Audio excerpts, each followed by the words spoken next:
La théorie de l'exécution. La théorie de l'exécution, en fait, la principale, c'est que la question principale, c'est que la barre d'exécution sur MT4 doit se situer où? Quand tu entres, quand tu exécutes. C'est-à-dire que on a ici MT4, MT4, là où on prend les positions, n'est-ce pas? On a ici, dans MT4, on a ici, du côté-ci, les prix, non? Les prix. Mais il y a souvent la barre d'entrée. Je vais mettre ça. Attends, il faut que je fasse ce dessin-là de façon claire. Je vais faire le dessin ici de façon claire. C'est-à-dire que tu as MT4, tu as les prix ici, les prix, c'est-à-dire les cotations, tout ça. Tu as ici, par exemple, BTC, supposons Bitcoin, BTC, USD, je crois, quelque chose comme ça là. Donc, tu as le prix là qui monte, tac, tac, tac. OK. Si tu entres, il y a une barre comme ça. Quand le prix est ici, n'est-ce pas? Il y a une barre verte là. Si tu prends même ton téléphone comme ça là, la barre d'entrée, c'est une barre. Attends, je prends le téléphone là, je suis en train de regarder. Je pas en 5 minutes par exemple. Voilà, il y a une barre verte qui est collée avec sa barre rouge comme ceci. Sa barre rouge comme ceci. OK.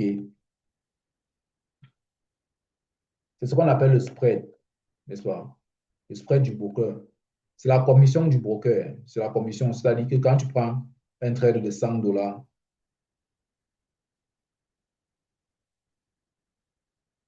quand tu prends un trade de 100 dollars, le broker va prendre sa commission 2 dollars dedans. 2 dollars. Et, et il représente ça avec cette barre-ci. Donc, quand le prix descend comme ça sur ta zone d'entrée ici, n'est-ce pas? Quand le prix descend sur ta zone d'entrée, ce qui se passe, c'est que les deux barres-ci descendent comme ça aussi avec le prix. Et donc, quand tu vas exécuter l'achat, quand tu vas exécuter l'achat, l'achat va être exécuté sur la barre rouge, ici. L'achat va être exécuté sur la barre rouge. Achat. OK. Donc, la question que je pose, c'est que où est-ce que le prix, où est-ce que la barre là doit se situer sur ton graphique? Bien évidemment, si tu prends ça, si tu prends la vente ici, la vente va s'exécuter sur la barre verte.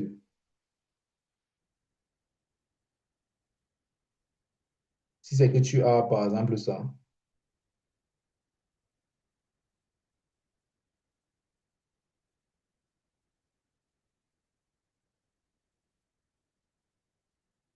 Si tu prenais la vente ici en haut, la vente allait s'exécuter ici sur la barre verte. C'est ici que la vente s'exécute. Tu vois un peu, sur la barre verte. Et l'achat s'exécute sur la barre rouge.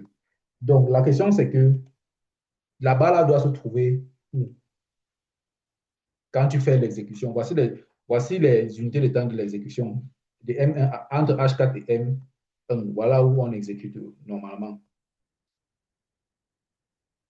Quand tu exécutes donc, quand tu prends une entrée en reversal, non. La barre doit être sur Tenkan inversé, c'est-à-dire que quoi? On va aller ici, par exemple. Je vais prendre ça et amener ici en haut. Est-ce qu'il peut coller les deux comme ça? Est-ce qu'on peut faire la fusion? Que quand je déplace les deux au même moment. Non, je ne peux pas. Donc, ce que je vais faire, c'est je vais juste supprimer ici. Donc, on va chercher Tenkan inversé, par exemple. Prenons les barres si on les amène ici en bas. Partons en une heure. On va prendre une seule type d'entrée. On va prendre l'entrée en une heure. Ça, c'est pour la précision, hein. Quand on parle d'entrée sniper, ce que donne ici. Donc, la barre est comme ça. Quand la bougie est sur la mèche ici, la barre ressemble à ça, hein. C'est comme ça que la barre ici est. Donc, le spread du bloqueur. Donc, quand tu vas prendre l'achat, voici tes cannes inversées ici, hein. Voici tes cannes inversées ici. Donc, quand la bougie vient toucher tes cannes inversées en une heure, n'est-ce pas, et que tu veux acheter, la bougie, avant que tu achètes, une seconde avant que tu achètes, la bougie est ici. Quand tu vas acheter, la MT4 va te donner l'achat plutôt à ce niveau-ci, en haut ici. Donc, ce que tu vas voir sur ton graphique MT4, l'achat sera ici. Mais au moment où tu as appuyé le bouton, c'est ici en bas. Donc, parce que c'est la ligne rouge du spread ici qui te donne l'achat. Tu achètes quoi? La vente.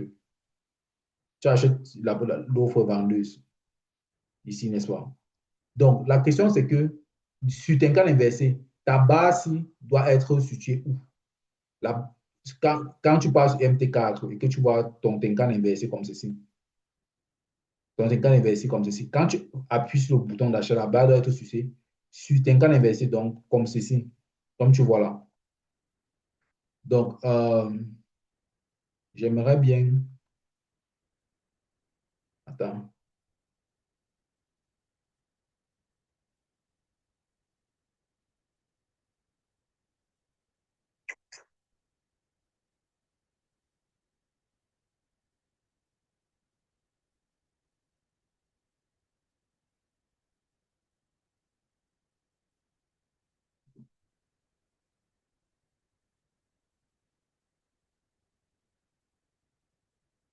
La ligne rouge doit être située. Quand tu fais l'achat, la ligne rouge doit être située sur Tenkan inversé, comme ceci.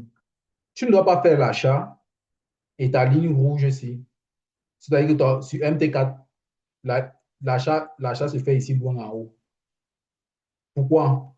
Parce que si c'est que tu veux acheter tes cannes inversées et que ton achat se fait ici, loin en haut de Kijun, ton stop loss sera large comme ceci. Parce que de toutes les façons, tu vas mettre ton stop loss ici en bas. Donc, c'est mieux que le stop loss soit à ce niveau-ci, un peu plus bas. Tu vois un peu. Et il y a une grosse différence entre les deux stop loss. Tu vois un peu. Donc, c'est ça le principe. C'est ça le principe. Donc, sur MT4, tu dois savoir que la position d'entrée doit être en bas de la ligne de Tenkan inversé, lorsque c'est Tenkan inversé. Dans l'entrée en reverse, dans l'entrée dans la nouvelle tendance, donc, dans l'entrée dans la nouvelle tendance, ton,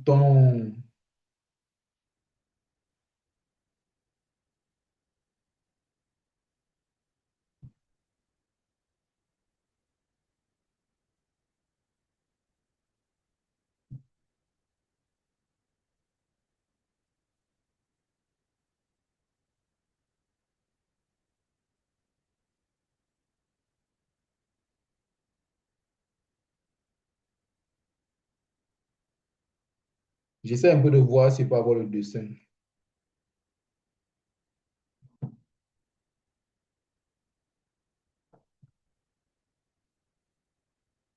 Voilà les gars qui ont donné les dessins.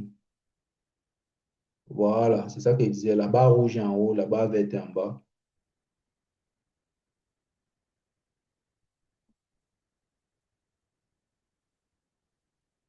Bon. De toutes les façons, tu vois ce que je veux dire. Donc maintenant, pendant la nouvelle tendance, en une heure, la, quand tu as appuyé sur le bouton acheter, la barre d'entrée doit se trouver entre Tenkan et Kijun. Si tu achètes par exemple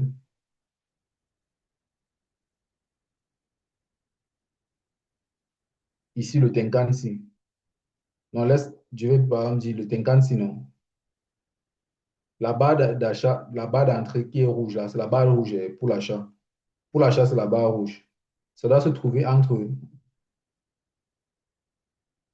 Tenkan et Kijun, comme ceci, ici là.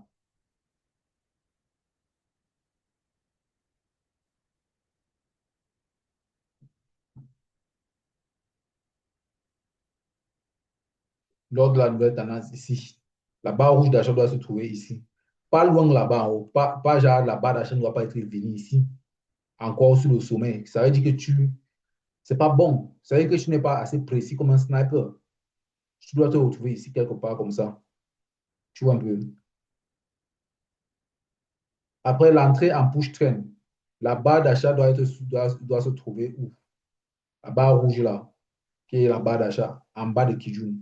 Lors de la push-train, supposons par exemple ça. Oui, voici la push-train. Voici la push-train qui commence à partir d'ici. Donc, on va prendre ça comme ça.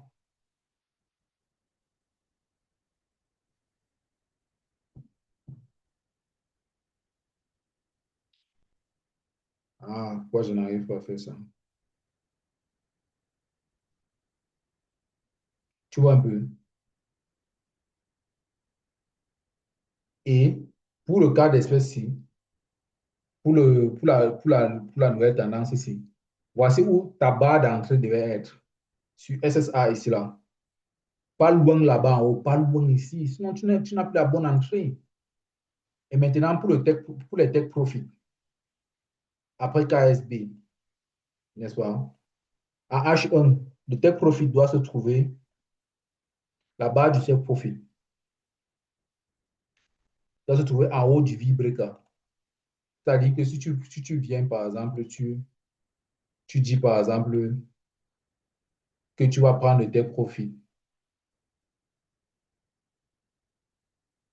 que tu vas prendre tes profits ici.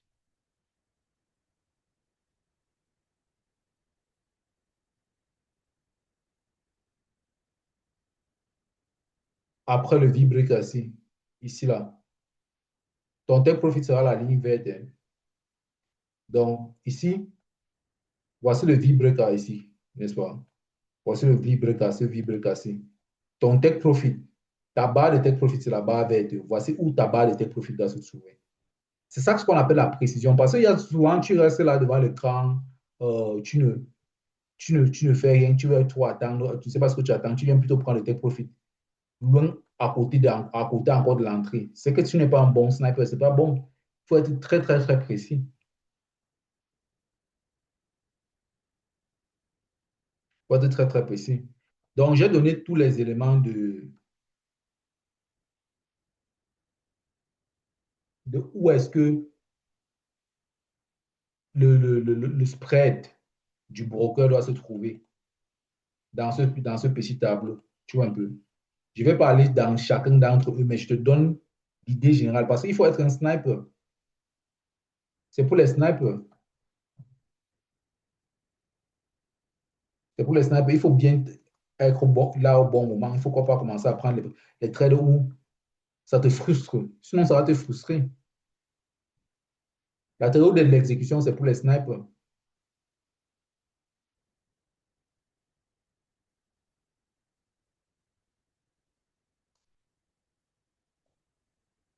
Donc, c'est pour les snipers. Tu vois ce que je veux dire? La théorie de l'exécution, c'est pour les snipers. Laisse-moi te dire, c'est pour les snipers. Si tu n'as pas les bonnes entrées, tu vas te faire bien manger. Pour les snipers. Donc, c'est un peu ça. Et donc, du coup, je ne sais pas ce que je peux encore ajouter là. Donc, c'est un peu ça. C'est un peu ça. Ce sont un peu les cas similaires. C'est un peu ça la façon d'avoir bien l'entrée comme un sniper. C'est la meilleure façon d'avoir l'entrée comme un sniper quand tu as le spread. Parce que moi, j'ai beaucoup transpiré avec ça, hein. Tu es ici,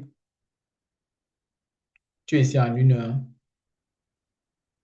En fait, si tu n'arrives pas à avoir une entrée parfaite, c'est certainement parce que soit tu es discret, soit tu es faible, soit tu as peur. C'est-à-dire que tu es ici en 1 heure, au lieu de prendre l'achat à ce niveau-ci, tu attends d'abord que le prix monte encore ici avant de prendre l'achat. C'est pas la même chose. Donc, ça veut dire que quand le prix va commencer à retracer, si tu vas commencer à avoir peur que, oh, peut-être que ce n'est même pas, peut-être que ça va même. Oh, tu aurais pu prendre ton achat bien tôt ici, là. C'est à quelle heure? À 2 heures du matin. Tu peux te réveiller à 5 heures, tu viens prendre un achat ici, là. C'est pour ça qu'il faut être là pendant que le trade se passe. Comme ça, tu ne vas pas commencer à avoir les crises de panique, un genre, genre, genre, genre. Donc, il faut respecter ces entrées, en fait. C'est tout ce que je peux dire. Passons maintenant à la théorie des rebonds. Une théorie extrêmement technique et importante. La théorie des rebonds. Très, très technique.